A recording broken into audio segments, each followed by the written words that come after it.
Dzirnava iela ir viena no vecākajām Rīgas ielām, kas saglabājas arī seno nosaukumu.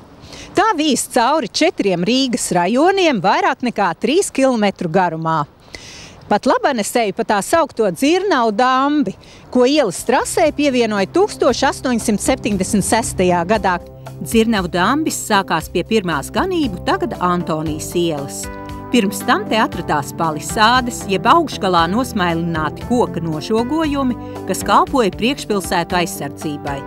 Līdz Strelnieku ielai saglabājušās vairākas koka ēkas, kuru vecums tuvojas 150 gadiem, bet tālāk vesels kvartāls pieder eklektisma arhitektūrai. Visi 4 nami celti no 1877. līdz 1880. gadam. Tikai vecumdienas vieni sagaida kā pārtikuši pilsoņi, bet otri kā bomži. Ielas pretējā pusē jau gadu desmitiem neko nevar uzcelt tā sauktā skolotāja nama vietā. Arhitekta Raistera projektētajā ēkā pirms 80 gadiem atradās Jāņa Grestas dibinātais rakstniecības muzejs un vēlāk pedagoģijas muzejs. 1885. gadā Dzirnavu dambi pievienoja Dzirnavu ielai, un apbūve pamazām virstījās uz priekšu līdz pirmajam ganību dambim, tagad Pulkveža Brieža ielai. Dzirnavu iela atrodas aiz Kūbes kalna, un aiz Kūbes kalna bija Dzirnava ūdens upīti, tas saucamai vāciski Mühlenwasserbach, kas varbūt arī devusi nosaukumu šai vietai. Viena puse ir redzams vēl tukšais zemes gabals, kas faktiski ir mazas atliekas no vecam pilsētas ganībam. Kad atļauj šo posmu apbūvē 1875. gada, tad šeit pirmie, kas paša sākuma izveidojušies vairākas dārzniecības. Un tikai 1899. gada Rīgas Politehnikuma audzeknis Mikelis Brūžas, atbraucot pēc Turkestānas, kur viņš nopelnīja krietnu naudu, jo viņš pārvaldīja vairākas rūpnīcas Turkestānas apgabalā. Un, sakrājot kapitālu, viņš uzbūvēja šeit 1899. gada pēc arhitekta Pekšana projekta eklektiska stila daudzstāvu māju. Faktiski šī māja ir augstāka šī posma, un šī māja atrodas, protams, visādi viņa laboratorijas, jo Mikelis Brūžas bija inženieris ķīmiks.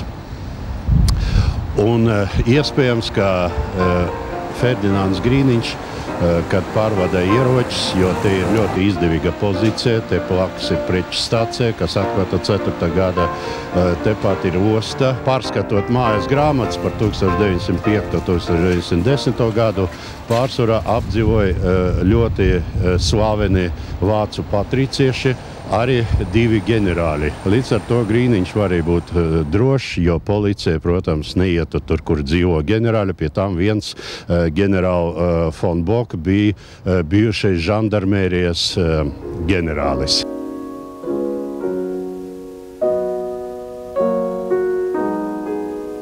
Te ir dzīvojusi viena no izcilākām visu laiku latviešu aktrisēm, Berta Rūmniece. Viņai liels goda nosaukums, ko nepiešķir ne ar kādiem dekrētiem.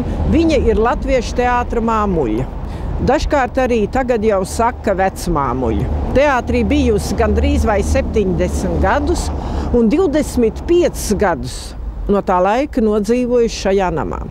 Pirmajā stāvā sētas pusē pati viņa ir 9 bērnu māte dzīvē. Un no viņas bērniem izauga 5. Es nezinu otru aktrisi latviešu teātra vēsturē, kas būtu dzemdējusi 9 bērnus. Tādreiz esmu palikusi viena pati. Atnāku uz mežu, salasu vai kādu ociņu, vai sēnus, vai malciņu. Un par to es dabonu maizīt. Un tad viņai bija, kā jau visiem rīdziniekiem pēc kara, grūtības ar malku. Te vēl bija malkas apkuri.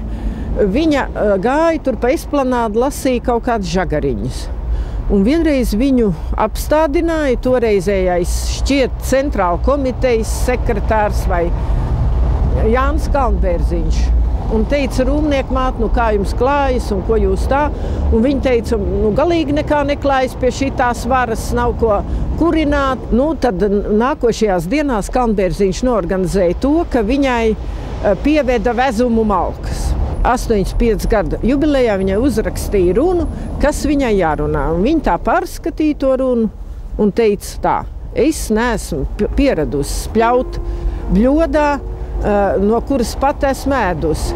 Proti, tur bija sarakstīts muļķības par to, ka viņai nedeva lomas Latvijas laikā, buržāskās Latvijas, kā to laik teica. 1953. gada martā Berta Rūmniece nomira reizē ar tavu tēvu Staļinu.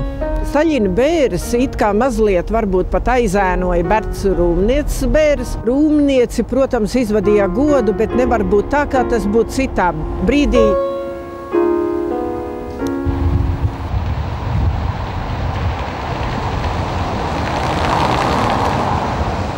Bružas ar laiku sakrājot kapitālu 1904. gada izbūvēja blakus māju, arī pēc arhitekta Pekšana projekta, bet mazliet cita stila, Jugens stila, ļoti skaista māja, logu rūtojumi, balkonu margas, nožogojums, jumta nožogojums un arī interesanti simboli, ir vairāki gerboņu vairogi ar Baltijas vienotības simbolu.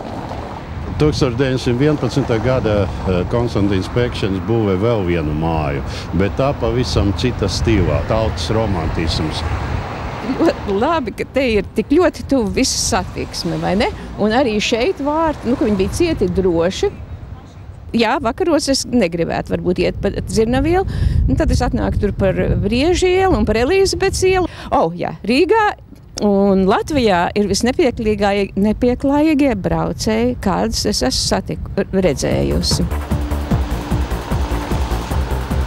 Viņi domā, ka te ir vienvirziena iela, un tā viņi laiž cik tik ātri vien var, jo te viņiem tā šancīti ir.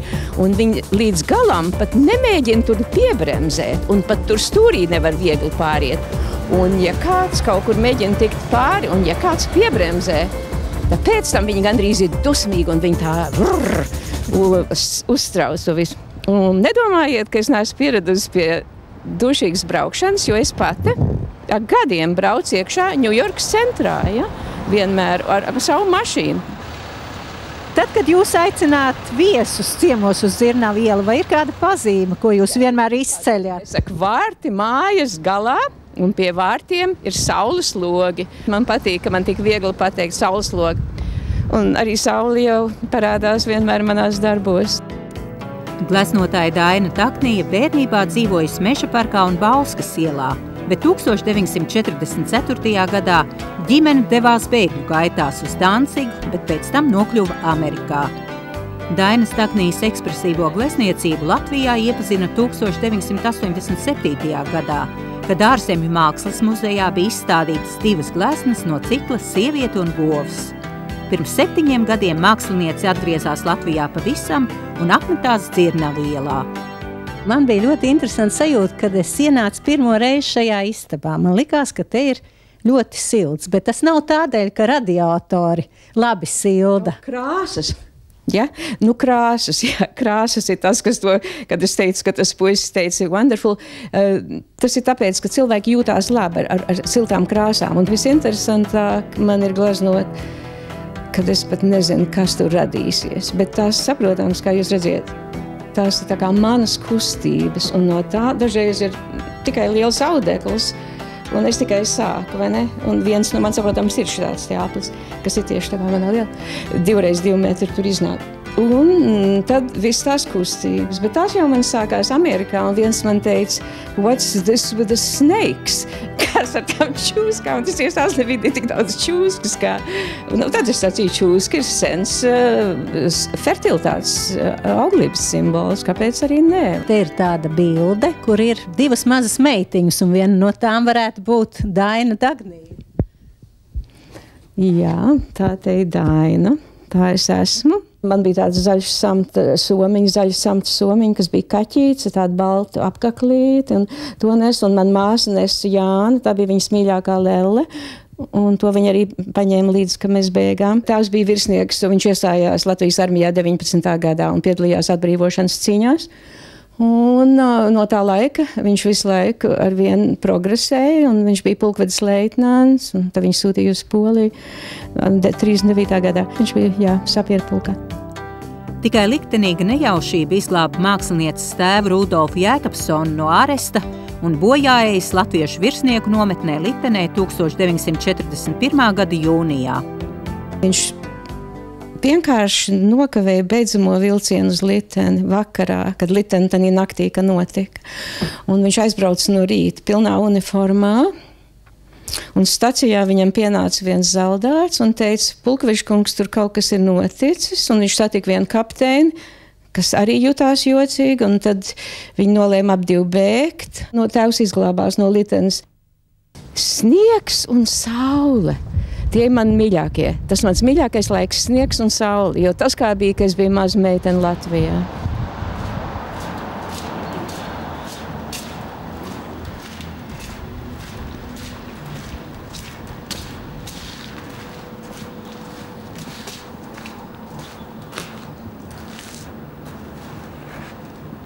Dzirnava iela 8 vēl saglabājas industriāls apbūves palieks, jo te 1887. gada Jēkabsons iekārtoja tabaku fabriku, izbūvēt vairāk fabrikas korpusu pagalmā un savu dzīvojuma māju izmantojot kā kantori un vairum tirzniecības tādu bāzi. Šitāda industriāla pusē arī Dzirnava iela 4, Dzirnava iela 2, kur kādreiz bija Mirovica konfekšu fabrika. Dzirnava iela 4 bija Pozivērka mehaniska darbnīca, un pārsteidzoši tā, ka šī pusi bija tabaks maka, minerāla ūdens kaut kāds ražotnes, kalēja darbnīcas, kur bija skaņas, un tomēr otrajā pusē dzīvoja prominentu vācu un krievu aristokrāti. Ganu iela atgādina par to laiku, kad no Dzirnava ielas nogriezās lopu ceļš uz pilsētas ganībām. Ielas status Ganu ielai piešķirts 1885. gadā, bet ēka Ganu un Dzirnava ielas stūrī ir vecākā mūra ēka šajā rajonā. 1877. gada pēc arhitekta Jāņa Baumaņa projekta, bet tā bija tipiska eklektiska stila fasāde, divstāvu, un Konstantīna Pekšens pārbūvēt šo māju pēc slavenā ikšķevnieka barona Ikšķev Gildebant pasūtījuma piebūvēja mansardu stāvu gotiska stila un pilnīgi pārveidoja ieejas durvis, ieejas portālu un arī fasādi. Nākošā ēka Dzirnava iela 5 ir interesants stāsts. Pagalmai izbūvēja diezgan impozantu māju, ļoti skaistu ar plašiem logiem, un tur atradas dārs. Un 1939. gada bija pilsētas valdes lēmums, ka visiem pagalmiem jābūt noasfaltētiem vai nobrūgētiem. Un īpašnieks ilgus mēnešus sarakstījies ar būvvaldi un lūdza pasargāt šo dārzu. Un šai dienai mēs vēl pagalmā redzam dārza atliekas. Tagad to smalkā vārdā sauc par korupciju, bet agrāk es nezinu, kā to sauca, bet šī māja ir izpētīts. Ir bijusi iegrāmatota papīros kā šķūnis. Un šķūnim ir 5 stāvi.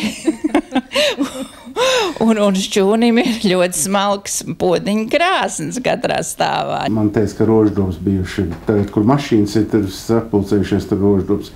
Man šis dzīvoklis patīk, tāpēc, ka viņš ir plašs. Ja? Es neesmu pieredzējis dzīvot mazos apartamentos, jo vecmilgrāvies dzīvoja privāti mājā, to nodedzināja. Ja? Pēc tam es pārcēlos un bērniņos izbūvēju Vaņielās savu dzīvokli. No turienes vajadzēja aiziet, un šis dzīvoklis bija simpātisks ar to, ka viņš ir liels. Šinī mājā 90. gadu sākumā notika tāds mazs vēsturisks fakts, kā scenārija rakstīšana vienai mūsu kopējai televīzijas filmai pēdējā vasara. Kāpēc tu visu laiku runā franciski? Franču valoda man nomierina. Pamēģini to arī. Kāpēc tu man šēr? Fraižola tauta nenomierinās. Ulmans arī tauta nenomierinās. Ulmans bija vajadzīgs. Tauta bija izslāpus pēc kārtības. Kas ir tauta? Tauta ir balsotāja pūlis.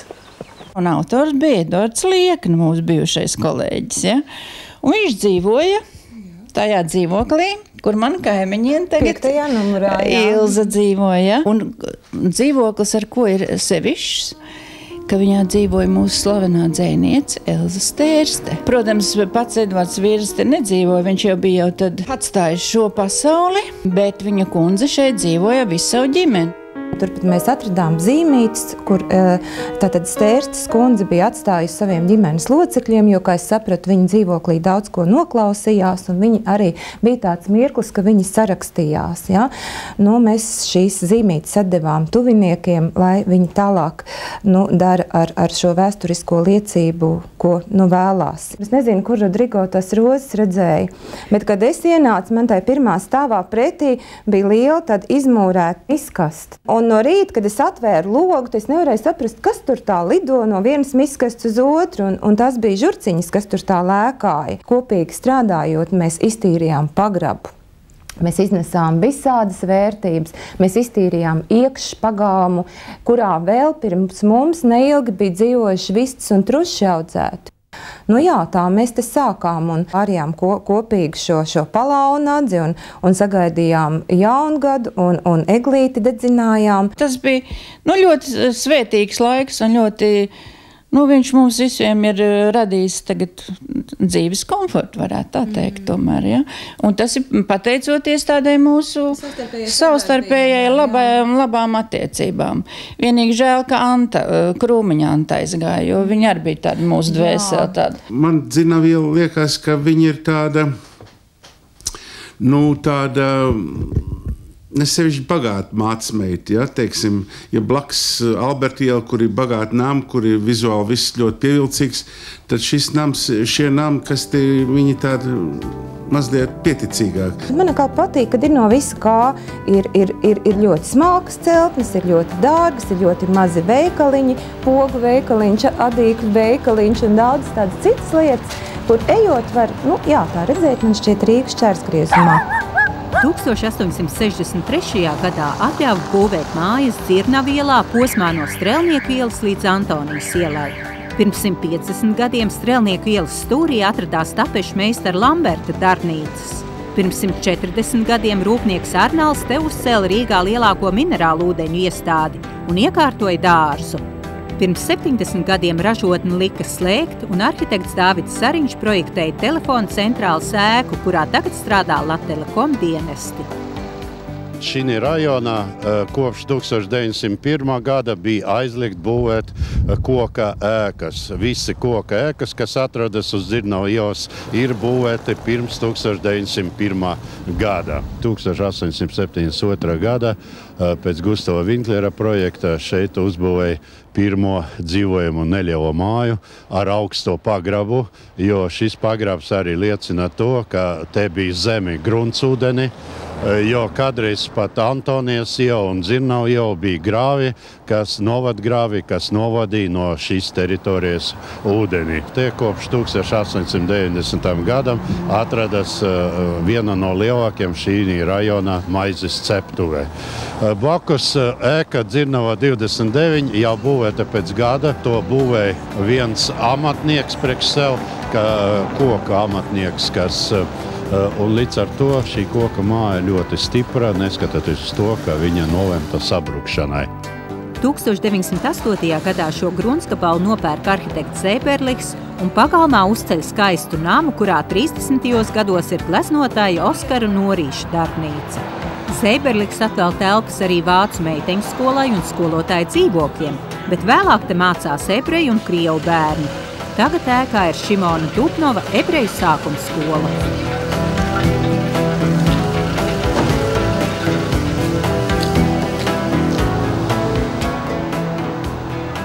Pašlaik es eju pa vēsturisku trotuāru, kad Bruģi ielas tā palika atkritumi, un tos atkritumus novietoja kaut kur pagalmā. Un pēc tam nama saimnieki izmantoja viņu kā trotuāru mājā.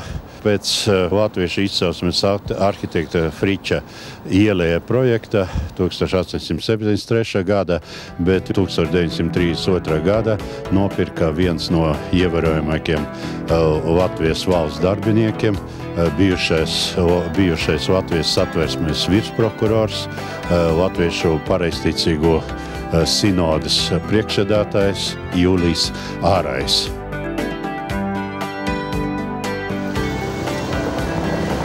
Šajā namā 20. numurā Milda Paļēviča Bite dzīvoja 1926. gadā. Un jāsaka, viņa bija tik tiešām neparasta sieviete.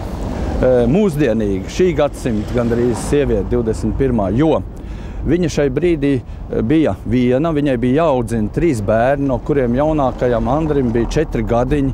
Viņa pat bija atgriezusies no Parīzes ar visiem bērniem, kur viņa bija aizstāvējusi doktora disertāciju. Un šeit viņa atrada vietu, kas nav tālu no universitātes, no centra. Konservatorijā viņa bija lektore. Viņa arī piepelnījās rakstot presē par estētikas jautājumiem, kā toreiz runāja. Viņa 17. datumā parasti tas tā notika, katru mēnesi pulcināja savus draugus. Tie nāca, lai šeit runātu par pasaules tādām globālām problēmām, jaunām izdotām grāmatām, kas tie bija par cilvēkiem. Vispirms jau viņas draugi, Eglīša ģimene, tālāk tie bija ķēniņi, te nāca vēl Elza Stērste, te nāca abi Grīni, Aleksandrs un Jānis. Katram bija kāda tēma, pa kuru bija jārunā. Viņas princips bija, mēs nenākam, lai ēstu un dzertu, šeit ir jārunā. Tātad jādiskutē. Bija arī tāda draudzene Dedzītes, ko viņa sauca Emīlija Pormale, kas šeit ieradās tā klusiņām ar produktiem, ar kaut ko dzērām. Un viņa bija praktiskais sponsors, kas pabalstīja šos inteliģentus. Savukārt pa Pormaļiem jāsaka, ka viņiem piederēja upju transporta uzņēmums. Un tātad viņi bija ieinteresēti vienlaiku kultūrā un arī kā mecenāts palīdzēja Mildai Paļēvičai.